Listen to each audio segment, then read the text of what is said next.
നമ്മൾ ഹീലായി കഴിഞ്ഞാൽ നമ്മൾ ഹീൽ ചെയ്യപ്പെടുന്ന ടോക്സിക് പാറ്റേൺസ് എന്തൊക്കെയാണ്, അതിനെക്കുറിച്ചാണ് നമ്മൾ ഇന്ന് ഡിസ്കസ് ചെയ്തുകൊണ്ടിരുന്നത്.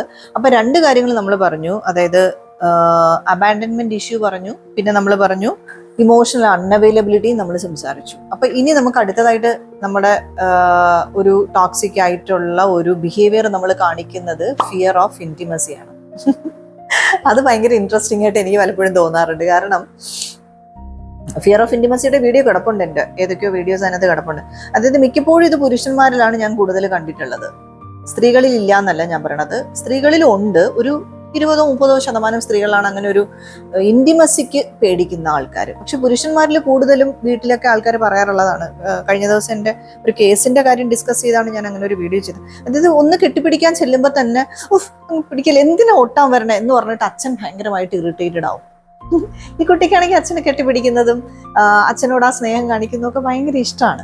അപ്പോൾ ഇത് മിക്കപ്പോഴും നമ്മുടെ ഫ്രണ്ട്സിന്റെ ഇടയിൽ അങ്ങനെയുണ്ട്, നമ്മുടെ പാർട്ട്നേഴ്സിന്റെ ഇടയിൽ അങ്ങനെയുണ്ട്. ചിലർക്കത് ഇന്റിമസി എന്ന് പറയുമ്പോൾ സെക്സ് അല്ല, നമ്മുടെ ഒരു ടച്ച് ആണെങ്കിലും, നമ്മുടെ ഒരു നമ്മളൊന്ന് ചേർത്ത് പിടിക്കുന്നതാണെങ്കിലും, നമ്മളുടെ ആ ഒരു ബോഡി ലാംഗ്വേജിലുള്ള പല കമ്മ്യൂണിക്കേഷനും, നമ്മുടെ സ്കിന്നിൽ കൂടി നടക്കുന്ന പല കമ്മ്യൂണിക്കേഷൻ, നമ്മളൊന്ന് ചേർന്നിരിക്കുമ്പോഴൊക്കെ അതെല്ലാം ഒരു റിലേഷൻഷിപ്പിന് വേണ്ട കാര്യമാണ്, ഒരു ഇന്റിമസി എന്ന് പറയുന്ന ഒരു സാധനം.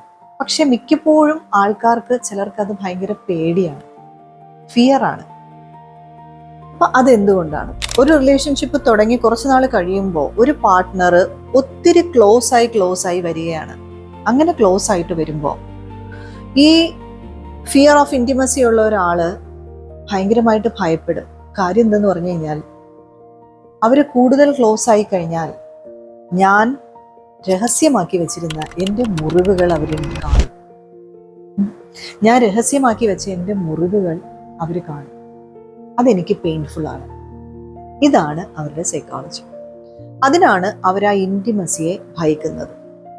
അപ്പൊ ഇങ്ങനെ ഒരു സാഹചര്യം വരുമ്പോൾ നമ്മളുടെ നെർവസ് സിസ്റ്റം നാച്ചുറലി ചെയ്യുന്ന ഒരു കാര്യം എന്താണ്? നമ്മൾ പെയിൻ വന്നു കഴിഞ്ഞാൽ ഉടനെ അവോയ്ഡൻസ്, അല്ലെ? പെയിൻ ഇഷ്ടമില്ല, കാരണം നമ്മൾ പെയിൻ എങ്ങനെ എടുക്കാണ്ടിരിക്കാം എന്നുള്ളതാണ് നമ്മുടെ നെർവസ് സിസ്റ്റം ചെയ്യുന്നൊരു മാർഗം. അപ്പൊ അതിന് നമ്മൾ എന്ത് ചെയ്യും? നമ്മൾ അവോയ്ഡൻസ് ആയിട്ട് നമ്മൾ പല കാര്യങ്ങളും ചെയ്യും. അപ്പൊ നമ്മുടെ നെർവസ് സിസ്റ്റം പെയിൻ എടുക്കാതിരിക്കാൻ ചെയ്യുന്ന കാര്യങ്ങളാണ് ഈ പറയുന്ന അവോയ്ഡൻസ്, ഈ പറയുന്ന വിഡ്രോവല്. അത് മാത്രമല്ല, ഒരു ഡീപ്പർ കണക്ഷൻസിലേക്ക് നമ്മൾ പോവില്ല. ഒരു ഇഷ്യൂ ഉണ്ടെങ്കിൽ നമ്മൾ സമാധാനമായിട്ടിരുന്ന് സംസാരിക്കില്ല. പലപ്പോഴും നമ്മൾ പറയും, അതിനിപ്പോ ഇവിടെ എന്താ പ്രശ്നം, ഇവിടെ ഒരു കുഴപ്പമില്ലല്ലോ.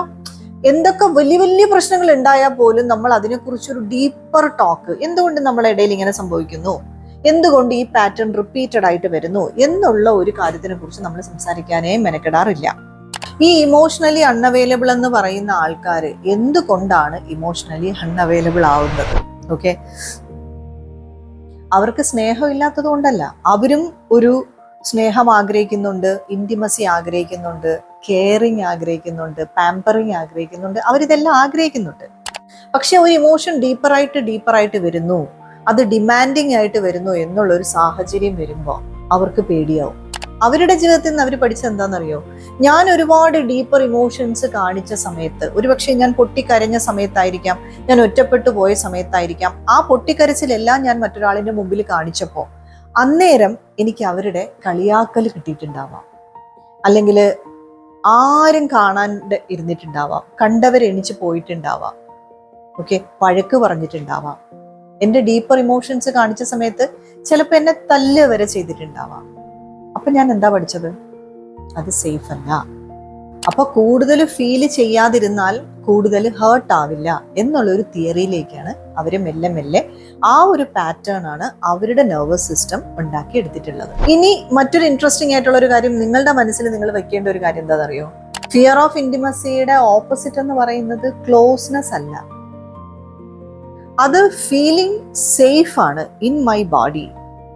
അതായത് ഇൻ മൈ നെർവസ് സിസ്റ്റം എനിക്ക് സേഫ്റ്റി ഫീൽ ചെയ്യണം, ഓക്കെ, എന്നാലേ ആ ഇന്റിമസിയുടെ ടോക്സിക് പാറ്റേൺ ഞാൻ മാറ്റുള്ളൂ. അപ്പൊ എൻ്റെ ബോഡിയിൽ എനിക്ക് സേഫ്റ്റി ഫീൽ ചെയ്യണമെന്നുണ്ടെങ്കിൽ എന്താ ചെയ്യേണ്ടത്? ഞാൻ വർക്ക് ചെയ്യേണ്ടത് എന്തിലാണ്? എൻ്റെ നെർവസ് സിസ്റ്റത്തിൽ ഞാൻ വർക്ക് ചെയ്യണം. എൻ്റെ നെർവസ് സിസ്റ്റത്തിൽ ഞാൻ വർക്ക് ചെയ്യുമ്പോൾ എൻ്റെ നെർവസ് സിസ്റ്റം പതിയെ റിവയർ ചെയ്ത് അത് പതുക്കെ ഒരു സേഫ്റ്റി എന്നുള്ളൊരു മോഡിലേക്ക് പോകും. അതിന് വേണ്ടിയിട്ടാണ് നമ്മൾ ഇന്നർ വർക്കും ജേർണലിങ്ങും നമ്മളെ ഷാഡോ വർക്കും ഒക്കെ നമ്മൾ ചെയ്യിപ്പിക്കുന്നതും ആൾക്കാരെ കൊണ്ട്. ഓക്കെ, നമ്മുടെ വർക്ക്ഷോപ്സിൽ. അപ്പൊ ഇത് കഴിഞ്ഞിട്ടുള്ള നമ്മുടെ ഫീൽ എന്താണെന്നറിയോ? നമ്മൾ ഒരുപാട് ടൂറൊക്കെ പോയി, നമുക്ക് ഏറ്റവും ഇഷ്ടമുള്ള ഒരു സ്ഥലത്ത് നമ്മൾ ടൂർ പോയി, അല്ലെങ്കിൽ നമ്മൾ ഒരു പിന്നെ വലിയൊരു ജേർണിക്ക് പോയി. ഇനി എത്ര ബ്യൂട്ടിഫുൾ ആയിട്ടുള്ള ഒരു പ്ലേസ് ആണെങ്കിലും, എത്ര കംഫർട്ട് ഉള്ള ഒരു ഹോട്ടൽ ആണെങ്കിൽ പോലും, കുറേ ദിവസം നമ്മൾ അവിടെ നിന്ന് കഴിയുമ്പോൾ നമുക്ക് തോന്നില്ലേ, നമ്മുടെ വീട് മിസ് ചെയ്യുമ്പോൾ, നമ്മൾ വീട്ടിലേക്ക് തിരിച്ച് കയറുമ്പോൾ ഉള്ള ഒരു സേഫ്റ്റിയും, നമ്മുടെ മുറിയിലേക്ക് നമ്മൾ കയറുമ്പോൾ, നമ്മുടെ കട്ടിലൊന്ന് കിടക്കുമ്പോൾ നമുക്ക് കിട്ടുന്ന ഒരു ഫീൽ ഉണ്ടല്ലോ, ആ ഫീലിംഗ് സേഫാണ് നെർവസ് സിസ്റ്റത്തിന് ആക്ച്വലി ഫീൽ ചെയ്യേണ്ടത്. അപ്പൊ ഈ പാറ്റേൺസ് എല്ലാം നമ്മൾ ഹീൽ ആവുമ്പോൾ നമ്മളെ പതിയെ പതിയെ പതിയെ നെർവസ് സിസ്റ്റം അങ്ങനെ ആവും. അപ്പോൾ അവർക്ക് they feel safety in their own body. അപ്പൊ ഈ ഇന്റിമസി എന്ന് പറയുന്ന ഒരു സാധനത്തിന് അവർ ഭയക്കില്ല. ഓക്കെ, അപ്പൊ ഇനി അടുത്തത് ഇതുപോലെ തന്നെ ഇൻട്രസ്റ്റിംഗ് ആയിട്ടുള്ള ഒരു കോഡിപെൻഡൻസി എന്ന് പറയുന്ന ഒരു ടേം ആണ്. അതാണ് നമ്മൾ ഹീൽ ചെയ്യുമ്പോൾ നമ്മൾക്ക് ഹീൽ ചെയ്യപ്പെടുന്ന മറ്റൊരു toxic pattern. Okay, thank you so much from healing tree by Indulekha.